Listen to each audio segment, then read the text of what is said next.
Hey, it's Carrie. And Ashley. We welcome you to the Self-Care Cafe. We are both health professionals and moms and nature lovers and food lovers and love helping women get over dieting and just start living. We think that talking about bodies and perfect bodies and dieting is just boring. Did we put you to sleep there, Carrie? Yes. So if you are ready to ditch dieting and get to living and talk about more important things, then you are in the right place. We don't put shame and guilt on the menu here. You don't even have to tip us. Nope. Come hang with us. The advice is free. We want to have a bunch of girlfriends to just hang out with and get real with, and it's time to start living, ladies.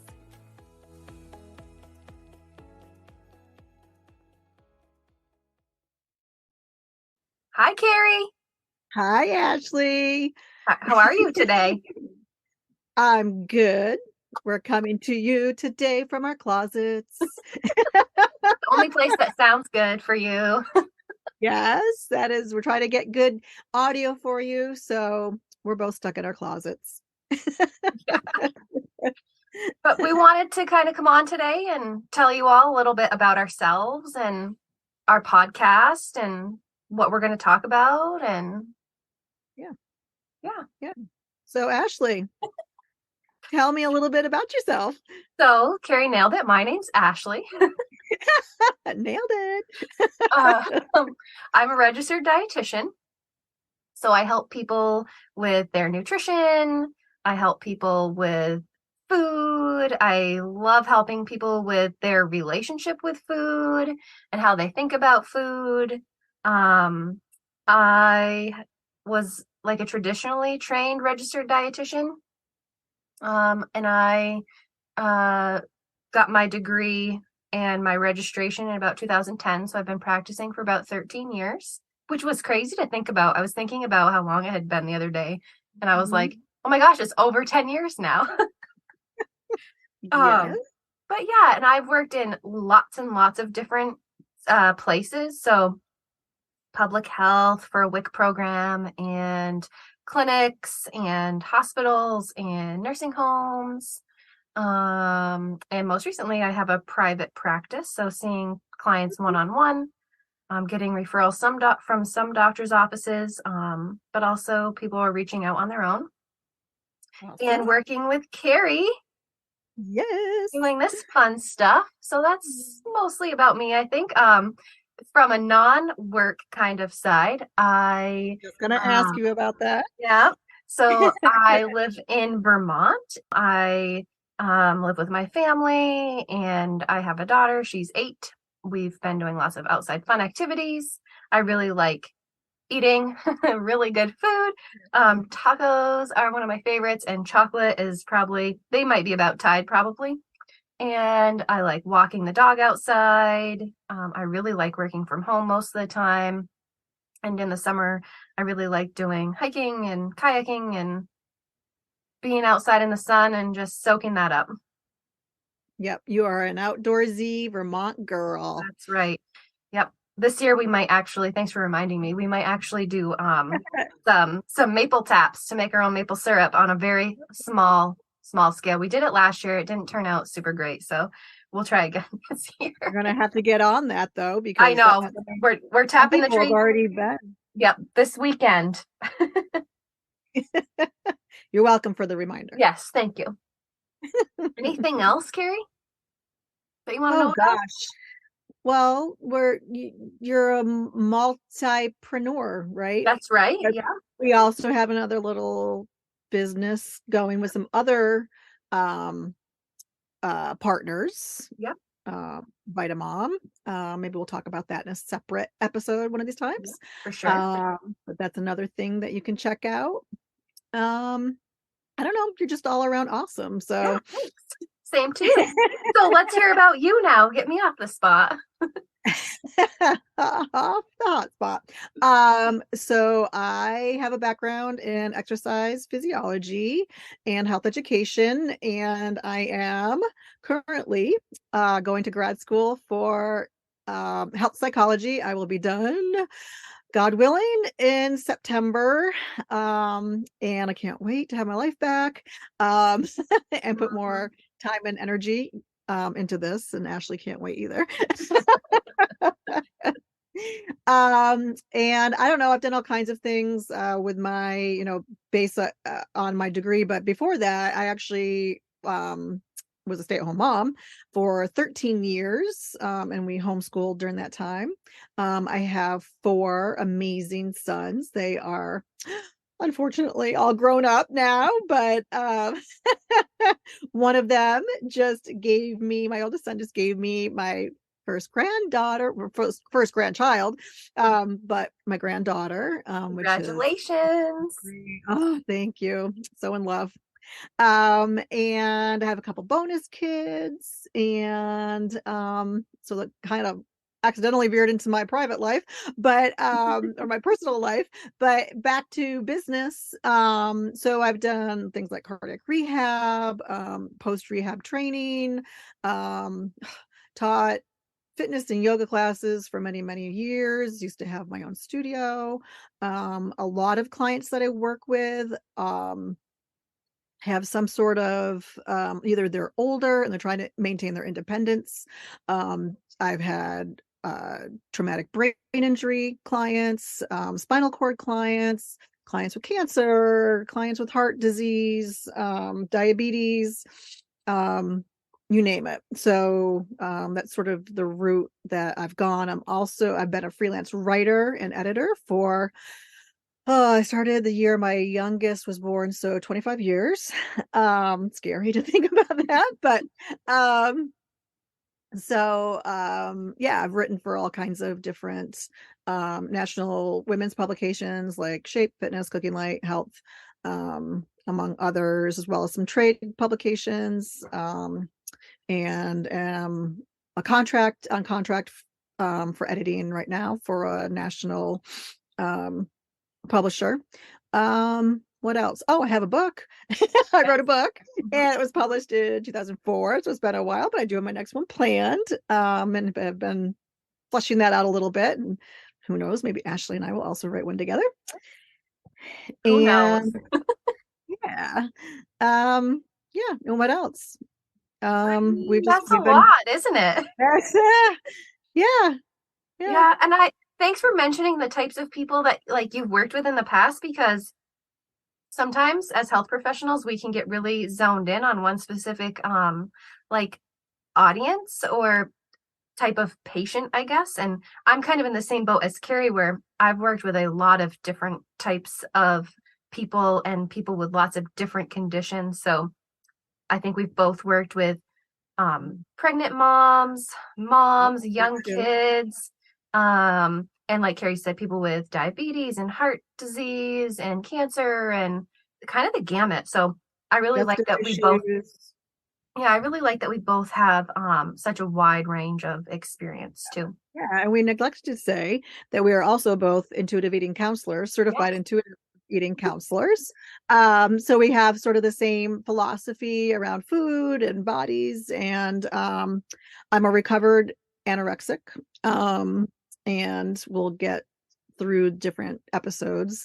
You'll learn more about that too, in my journey with that. And I think that pretty much and you just made me think of something else too, like with the intuitive eating piece. When I work with clients, and I was working with clients in like a hospital, inpatient and outpatient setting, and now I do more of my private practice clients. But when I do work with clients, I work with them in a weight inclusive manner. So that means that we don't focus on weight as a way to change their health. And again, that's a whole nother episode for a whole nother day, but it's more about working on our health overall and how we can improve our health or just feel better or make our own goals for our health, without focusing on the weight piece so much. Because when we start doing that, we can get down some not so great roads and paths, and kind of wrecks our relationship with food and our bodies. So we like to look at things from a little bit of a different angle than I think a lot of other health professionals and providers and things.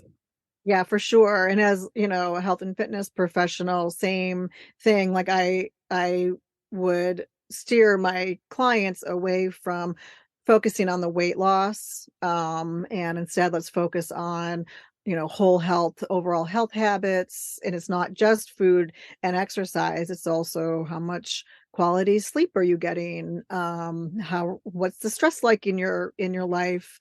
Do you have any medical issues that, are you taking good care of those? Like sort of, what season of your life are you in?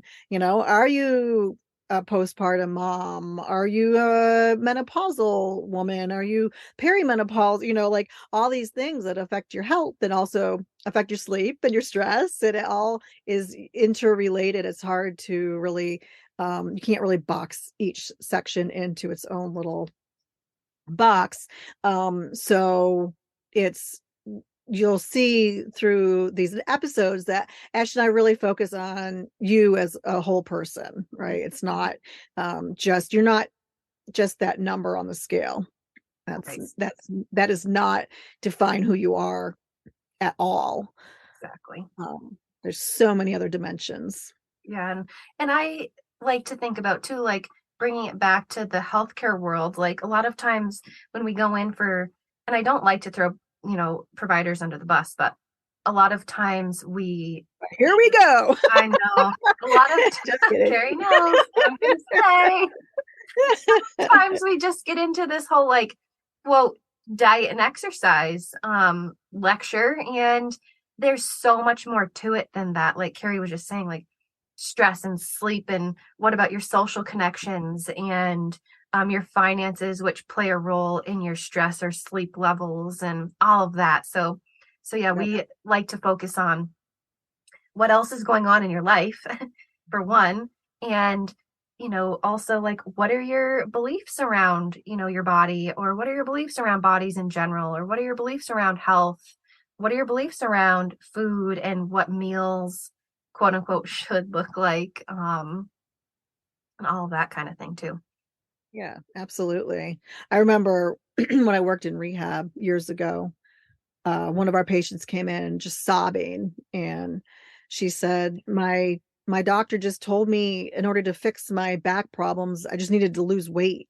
She goes, I don't even, like that's it. Like, and I don't even know how to do that. And, it was just, it tends to be their go-to Hmm. is to just lose weight. They might hand you a pamphlet. They don't, you know, yeah, we have we have some beefs about, right? Oh yeah, and we have so much to say about them. Yes, yes. It's like, well, my mom recently was diagnosed with pre-diabetes, and her doctor said, well, you can either go on this medication or you can not eat this and this, just gave her and offer anything beyond that, hey, let me send you to a nutritionist or, a registered dietitian. Let me send you to the diabetes educator. Here's some options maybe before we try medication. It's yeah, it's you're gonna hear some Some things. Yeah. some things with that, and it's okay because um the more we educate ourselves on that, for instance, a lot of people don't realize when you go to your doctors, what's the first thing they do on your way to the room? They put you on the scale. Well, guess what? You can decline, Mhm. and I have for years, to the point where when I go now, they don't even, they might say, do you want to? Nope. Okay. They just it's almost like I've conditioned them in some way to like, hey, nope, I don't do that unless there's an absolute reason you need to know. Like if I'm going to have surgery, obviously I want the right amount of anesthesia, right? Right. But or if you're on a medication that needs to know your weight. There are some medical conditions like congestive heart failure where some weighing, right, might be necessary, but for most people, it's not. Right. Yeah. And again, we hate to throw providers under the bus, and they're doing what they were taught, but our system's pretty broken around how we deal with our health and how we look at our health in comparison to our weight and how they're related, because really they don't have to be related at all. we see lots of different bodies. Carrie and I have worked with so many different people over the years. And from, just personal experience with those clients, as well as tons and tons of research, we can be in lots of different sized bodies and have good or bad health. It doesn't matter what size we're at. We can be healthy in larger bodies. We can be healthy in smaller bodies. We can be unhealthy in smaller bodies, and we can be unhealthy in larger bodies too. We can't really base what someone's health is just by looking at somebody, is kind of, I guess, like our bottom line with that piece. Absolutely. Because someone could appear thin and maybe they're going through chemotherapy, or they're going through, they've been sick. Um Maybe they have an eating disorder. Maybe, it's there's so many different what ifs or maybes that it could be. So it's being really careful about congratulating people on their weight loss, or really talking it up like, hey, you look so fabulous. It's like, well, then what did I look like before? Right. And what am I going to look like when I gain this weight back? Because 95% chance that you're going to, Right. right? And not all of it, like, our approach is more when you focus on the health habits and just being, like we've already talked about, nourishing your body, getting physical activity, and managing or mastering your stress, getting enough rest and sleep, your body kind of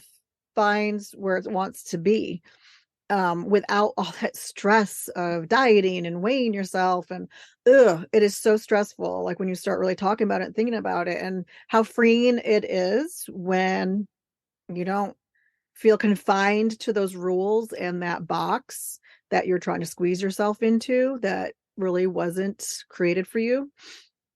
Yeah. You made me think of a couple things too while you were saying that, like looking at health not from just a physical perspective too. So from the mental health, like when you were saying someone that might be thin might be struggling with their physical health, but also their mental health, which Mhm. can then relate to their physical health. And you'll hear us talk a lot about how all of our different aspects, like our physical body, our mental health, and our emotional health, they're all very interconnected, and they Yeah. all kind of work together, or maybe not work together if they're not working together very well, but they're all connected. And so focusing on all the different types of health and different levels of care that we provide our body. And Right. I like how Carrie says nourishing our body, because to me, obviously, as a dietitian, I would probably just say like nourishment means to eat food. But I also think that it's important to nourish our bodies in ways like supporting our mental health and doing things that bring us joy, and getting rid of some of the things that don't bring us joy, right? Like opting out of a lot of things that might be triggering to us in whatever way that might be, or causing us stress if we can opt out, or setting boundaries or adjusting or something like that. We talk a lot about that too.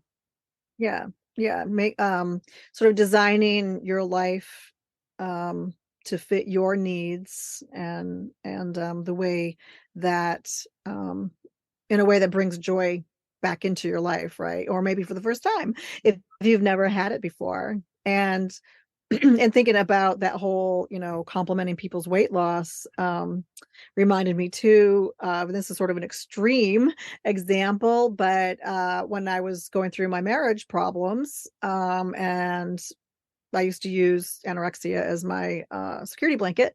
So I had dropped quickly pounds, and had to go to the doctors, and it was someone else filling in or something, and stepped on the scale, and he said, "Oh, very nice BMI. You don't see too many Americans with such a low BMI."